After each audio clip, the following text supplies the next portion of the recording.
Beverly Hills has so many amazing restaurants and the best chefs on the planet. And we feel very fortunate that we can experience their life's work. We moved to Beverly Hills because of the food, because of the atmosphere, because we wanted to be in the mix. We'd walk to many of these restaurants, you know, on weekends and date nights and such. It was primarily for, you know, getting to experience this very video here for you.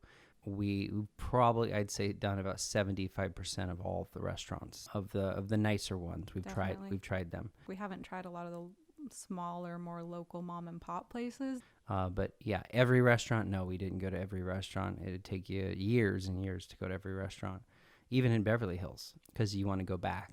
All right, in no particular order, let's jump in. These are our top 5. So one of our first restaurants is Avra, because Avra is super trendy. Avra has an open, like, fish market within their restaurant. You literally get to go up and choose your own fish. Now, I am totally vegetarian and gluten-free, so Avra doesn't have the most dining options for me or the most exquisite salads, though I do like them. They're good. But what I love about Avra is the environment, the atmosphere. It really is a hot spot, and I've never had a bad time there. I agree. It's a really fun place. It's expensive, but you get to pick your fish, you know, some really great drinks, great wine selection, and it is a fun vibe. It's fun experiences.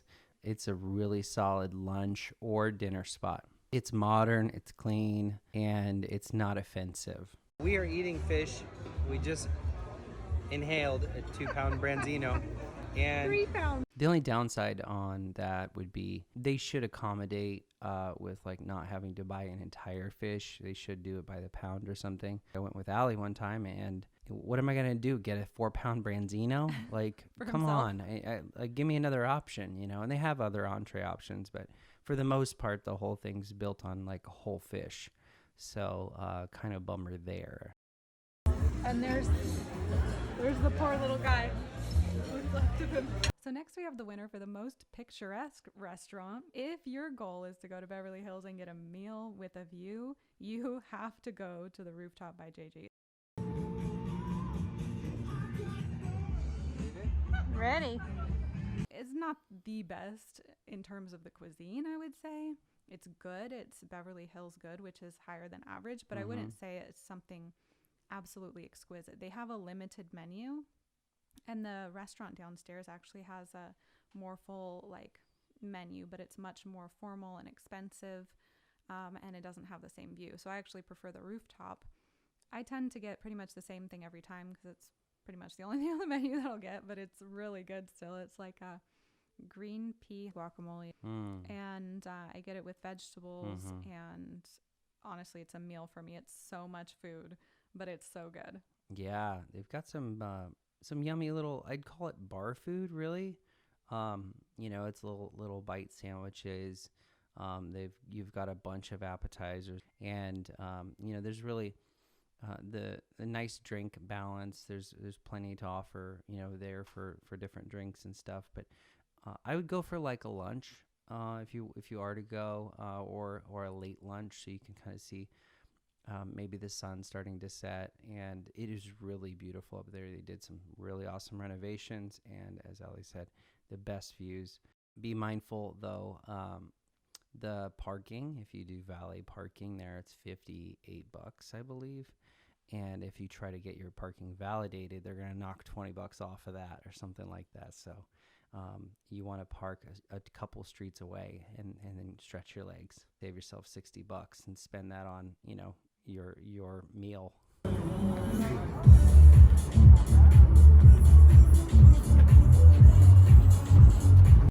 Next on our list is Mastros. Now, Mastros is a steakhouse. It's a really high-end steakhouse. They've got a lower area for seating. They also have a higher terrace piano bar section.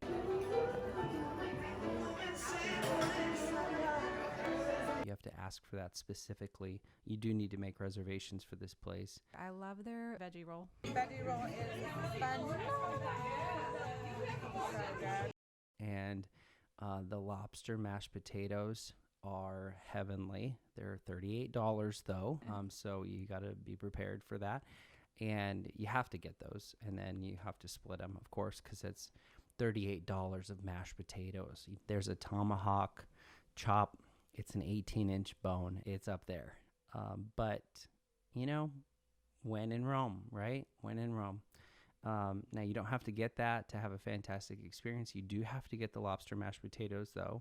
It's almost a requirement. Honestly, I just love to go there, to be out, to have the view, and it is just a beautiful, fun night. It's a great experience. The music, the live music adds so much for me. It definitely is a vibe. Yes. It's expensive. It's an expensive but vibe. Very fun atmosphere. Oh, it'll be good.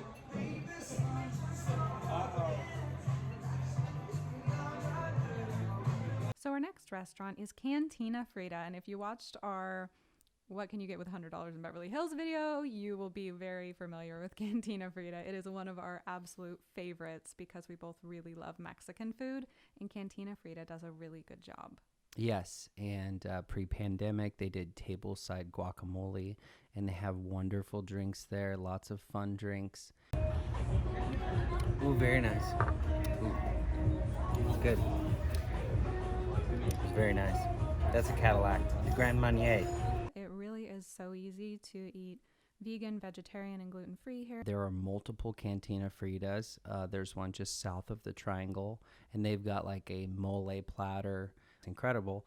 And they've got a lobster taco. It's my favorite taco on the planet. Seriously, and I've eaten lots of tacos. Lobster. Soft shell crab. This is my favorite taco. And so that says a lot. This place is really fun. It's right in the heart of the Triangle. And it's actually, easy to just walk up without a reservation and go. And the next on our list, in no particular order, is Spice Affair. Oh my gosh. Spice Affair is Indian food, and it doesn't look like anything special on the outside. On the inside, it is amazing. It is fantastic. You feel like you're in a whole new world. I think this is one of the first places we actually ate together in Beverly Hills, and it was so much fun, and it continues to always produce really, really good food. In terms of vegan and vegetarian and gluten-free options, this one has the most variety for sure. And, all the chicken tikka marsalas, and they're just elevated. Everything's so much better. They've got different kinds of naan. Of course, they've got all the traditional stuff that you'd have in an Indian restaurant, but it's better. It just is better. This is outside of the Triangle, though. It's a couple streets outside of the Triangle, so be mindful of that. It's not something you'd walk to. You'd want to definitely drive there, and you can find plenty of street parking. You don't need to valet, and have an awesome experience. Thanks so much for watching. If you enjoyed this video, please like and subscribe. And let us know in the comments which one you would want to go to, or which one is your favorite if you've been to these places. And P.S., our number one favorite restaurant in Beverly Hills was closed. It's called The Bazaar. And we went to Miami to experience The Bazaar again because that's our favorite restaurant in Beverly Hills, even though it's closed. Gold leaf caviar. I'm the gold leaf to your caviar. Oyster. Aww, And the that's two so become one. sweet. Thank you.